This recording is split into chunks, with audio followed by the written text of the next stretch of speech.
Hello friends, कैसे हैं आप सभी। आई होप कि आप लोग बहुत अच्छे से होंगे, बहुत अच्छे से अपनी तैयारी कर रहे होंगे। आज हम पूरे 1 वीक का, ठीक है, पूरे 1 हफ्ते का क्या करेंगे, करंट अफेयर करेंगे, क्योंकि ये बहुत पीछे छूट गया था। मुझे ये वीडियो कल लेके आना था बट मैं कल लेके आ नहीं पाई थी। तो इसमें हम पूरे 1 हफ्ते का करंट अफेयर करेंगे, ठीक है। तो इसमें जितने भी राज्य में अभी इम्पोर्टेंट इवेंट्स हुए हैं, इम्पोर्टेंट जो भी नियुक्तियां हुई हैं, उन पे बात की जाएगी, ठीक है। तो स्टार्ट करते हैं। पहला क्वेश्चन है, छत्तीसगढ़ राज्य एवं उड़ीसा के मध्य महानदी जल विवाद न्यायाधिकरण के अध्यक्ष के रूप में किनकी नियुक्ति की गई है। ठीक है, तो ये बहुत पुराना हमारा ट्रिब्यूनल है। महानदी जल विवाद किसके किसके मध्य है, छत्तीसगढ़ एवं उड़ीसा के मध्य, ठीक है। तो इसके लिए किनकी न्यायाधिकरण के रूप में, ट्रिब्यूनल के न्यायाधिकरण के लिए किनकी नियुक्ति की गई है, तो किनकी की गई है, न्यायाधीश बेला एम त्रिवेदी। बहुत ही इंपॉर्टेंट क्वेश्चन है ये, इसको आप स्टार मार्क लगा के रखिएगा, ये एग्जाम में जरूर पूछा जाएगा, ठीक है। तो ये कौन है, न्यायाधीश बेला एम त्रिवेदी हैं, इनकी नियुक्ति की गई है, ठीक है। नेक्स्ट क्वेश्चन है, हाल ही में प्रदेश के मुख्यमंत्री का प्रमुख सचिव किन्हें बनाया गया है, ठीक है। तो अभी इनकी नियुक्ति की गई है, जो आईएएस श्री सुबोध सिंह जी हैं, इनको अभी प्रदेश के मुख्यमंत्री का प्रमुख सचिव बनाया गया है, ठीक है। तो इनको ध्यान रखना है, ये 1997 बैच के क्या हैं, आईएएस अधिकारी हैं, ठीक है। अभी ये केंद्रीय प्रतिनियुक्ति पे थे, इनको वापस अभी बुलाया गया है।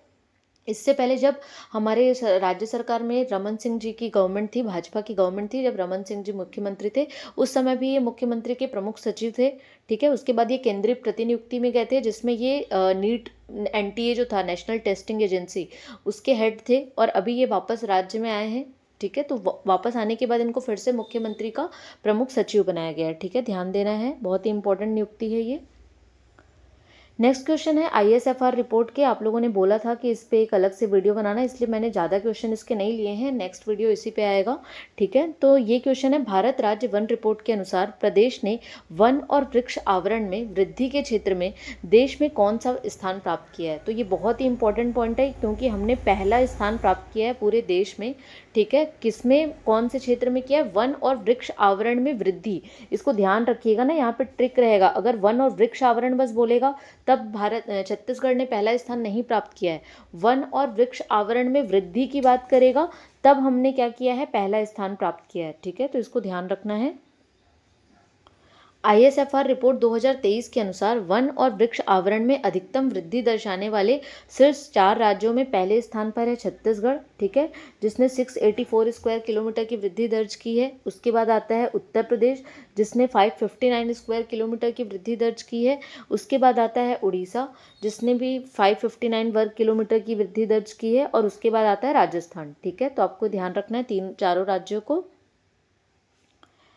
नेक्स्ट क्वेश्चन है, आईएसएफआर रिपोर्ट 2023 के अनुसार छत्तीसगढ़ का कुल वन आवरण क्षेत्र कितना है। तो कितना है, 55812, यानी 55,812 स्क्वायर किलोमीटर है, ठीक है। इसको ध्यान रखना है। आईएसएफआर रिपोर्ट का ये कौन सा क्रम है, ये भी पूछ सकता है, 18th क्रम है ये, ठीक है। इससे पहले कब आया था, 2021 में आया था, वो 17वां था संस्करण, और ये 18वां है, ठीक है। कभी क्रम भी पूछ देता है, बहुत ही ईजी होता है वो क्वेश्चन, लेकिन कभी कभार ध्यान नहीं आता है, ठीक है।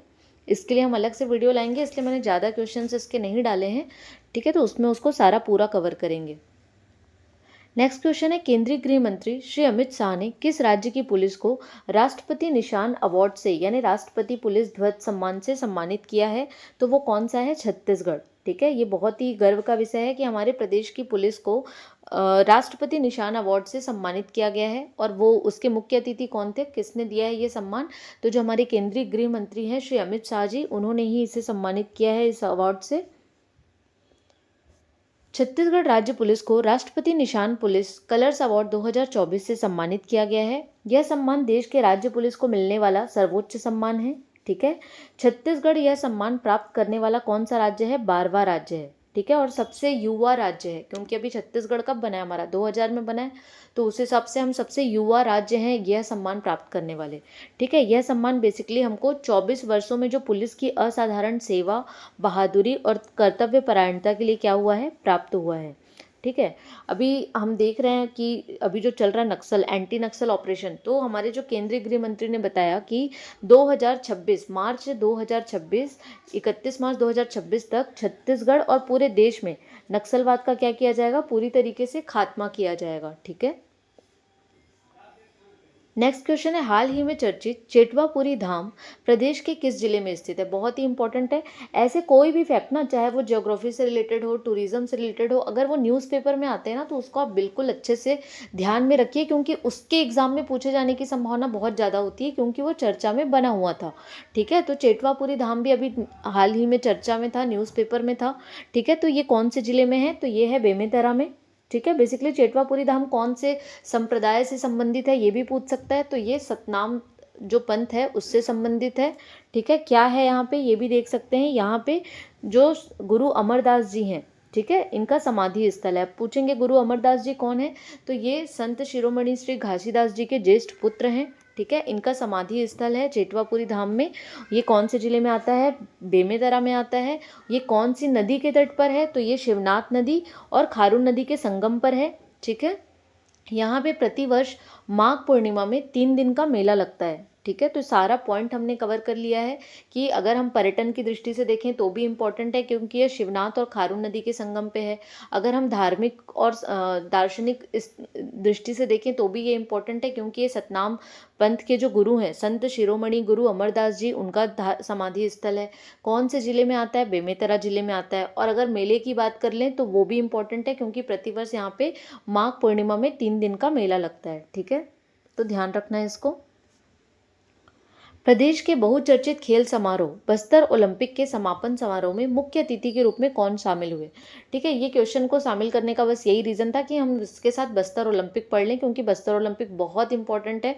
उसके एग्जाम में पूछे जाने के चांसेस आप 200% मान के चलिए। ठीक है, तो मुख्य अतिथि कौन थे? श्री अमित शाह जी थे, वो भी आए हुए थे और उन्होंने ही समापन समारोह में भी मुख्य अतिथि के रूप में शिरकत की थी।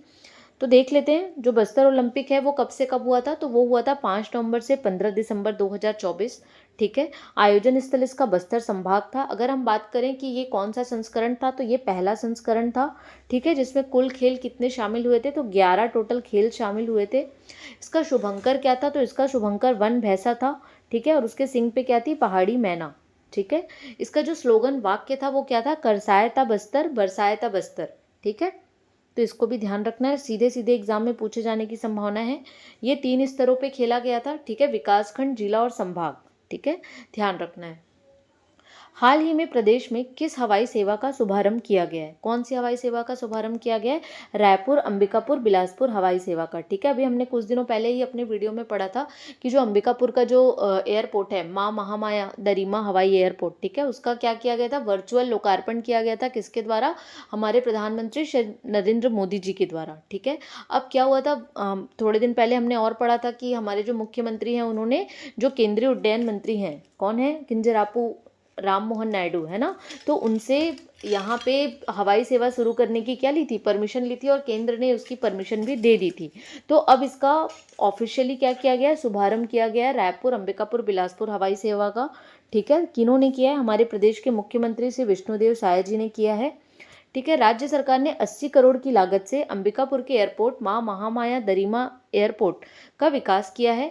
इससे सरगुजा और बस्तर जैसे दूरस्थ क्षेत्र की एयर कनेक्टिविटी से टूरिज्म और आर्थिक गतिविधियों में क्या होगा? वृद्धि होगा। ठीक है, आपके लिए आना जाना ईजी हो जाएगा, कम समय में लोग आ जा सकेंगे, तो इसके लिए ये काम किया गया है। ठीक है, इसका जो किराया है वो कितना है? 999 रुपये। ठीक है, ध्यान रखेंगे, इसका किराया कितना है? 999 रुपये है। जो उड़ान जो योजना है, उड़े देश का आम नागरिक, है ना, तो उससे है ताकि आम जनता भी उसका क्या कर सके? फायदा उठा सके। नेक्स्ट क्वेश्चन है, प्रदेश की किस खिलाड़ी ने राष्ट्रीय तीरंदाजी प्रतियोगिता में रजत पदक प्राप्त किया है? कौन है वो? सुशीला नेताम। ठीक है, बहुत ही इंपॉर्टेंट क्वेश्चन है। अभी राष्ट्रीय तीरंदाजी प्रतियोगिता हुई थी, कहाँ हुई थी? ये जमशेदपुर झारखंड में हुई थी, जिसमें हमारी प्रदेश की खिलाड़ी सुशीला नेताम ने क्या किया है? रजत पदक प्राप्त किया है। ठीक है, कभी कभार आपको जोड़ी मिलाओ में भी दे सकता है, एक तरफ खिलाड़ी दे देगा, एक तरफ खेल दे देगा, तो भी आपको ध्यान रखना है कि सुशीला नेताम कौन से खेल से संबंधित है? तो तीरंदाजी से। ठीक है, तो देख लिया हमने, रजत पदक प्राप्त किया है। प्रतियोगिता कहाँ हुई है? 15 से 20 दिसंबर 2024 को झारखंड में जमशेदपुर में। सुशीला नेताम को कौन सा पदक मिला है? रजत पदक। ठीक है, और ये कौन से जिले की रहने वाली है? तो ये कोंडागांव जिले की रहने वाली है। ठीक है, नेक्स्ट क्वेश्चन है, ये नेशनल का क्वेश्चन है, बहुत ही इंपॉर्टेंट क्वेश्चन है ये भी। हाल ही में राष्ट्रीय मानवाधिकार आयोग के अध्यक्ष किन्हें नियुक्त किया गया है? तो किनको किया गया है? जस्टिस वी रामा सुब्रमण्यम को। किसको किया गया है? जस्टिस वी रामा सुब्रमण्यम को राष्ट्रीय मानवाधिकार आयोग का अध्यक्ष नियुक्त किया गया है। इनको 3 वर्ष के लिए ये नियुक्ति दी गई है। बहुत ही इंपॉर्टेंट है ये पॉइंट, इसको ध्यान रखना है। नेक्स्ट क्वेश्चन है, अंडर 19 महिला क्रिकेट एशिया कप का चैंपियन कौन सा देश बना है? कौन बन गया है? भारत। बहुत ही इंपॉर्टेंट है ये, क्योंकि हम ही बने हैं। तो अंडर 19 महिला क्रिकेट एशिया कप का जो चैंपियन है, वर्ल्ड चैंपियन, वो कौन बन गया है? भारत बन गया है। ये आयोजन कहाँ हुआ था? कुआलालंपुर मलेशिया में हुआ था। फाइनल किसने खेला है? भारत और बांग्लादेश ने खेला है, जिसमें भारत ने बांग्लादेश को 41 रन से हराकर क्या किया है? खिताब अपने नाम किया है। ठीक है, तो इसको ध्यान रखना है। नेक्स्ट क्वेश्चन है, ये भी बहुत ही इंपॉर्टेंट क्वेश्चन है। साहित्य अकादमी पुरस्कार 2024 हिंदी भाषा के लिए किन्हें प्राप्त हुआ है? किनको मिला है? गगन गिल को। किनको मिला है? गगन गिल को मिला है। उनकी कौन सी रचना के लिए मिला है? तो मैं जब तक आई बाहर। ठीक है, ये बेसिकली क्या है? एक कविता है। ठीक है, तो इसको ध्यान रखना है। इसके साथ ही कौन कौन सी भाषाओं में? ये टोटल 22 भाषाओं में मिलती है। ठीक है, तो हिंदी हमने देख लिया। इंग्लिश में मिला है स्टरिन कीरे को स्प्रिट नाइट्स के लिए, ये क्या है? एक उपन्यास है। और संस्कृत में मिला है दीपक कुमार शर्मा को भास्कर चरितम के लिए, जो कि एक कविता है। तो हमने हिंदी देख लिया, इंग्लिश देख लिया और संस्कृत देख लिया। तीनों ही इंपॉर्टेंट होते हैं। ठीक है, तो इसको आप ध्यान रखेंगे। तो आज के लिए हम इतना ही करंट अफेयर करेंगे। हमने जितने 12 क्वेश्चन किए हैं, 12 के 12 क्वेश्चन बहुत ही आईएमपी क्वेश्चन है। आप इसको बहुत अच्छे से करिएगा। इसके एग्जाम में आने के चांसेस क्वेश्चन के ही नहीं, उससे रिलेटेड मैंने जितने उसके चारों ओर के पॉइंट्स कराए हैं, उसके एग्जाम में आने के चांसेस बहुत ज़्यादा रहेंगे। ठीक है, तो आप इसको बहुत अच्छे से देखिएगा। इस वीडियो के साथ, इस चैनल के साथ बने रहिएगा। अगर आपको वीडियो अच्छा लगता है तो वीडियो को लाइक कीजिएगा, चैनल को सब्सक्राइब कीजिएगा, अपने दोस्तों के साथ भी शेयर कीजिएगा। अगर आपका कोई और फीडबैक है तो वो भी आप हमारे साथ शेयर कर सकते हैं। Thank you so much.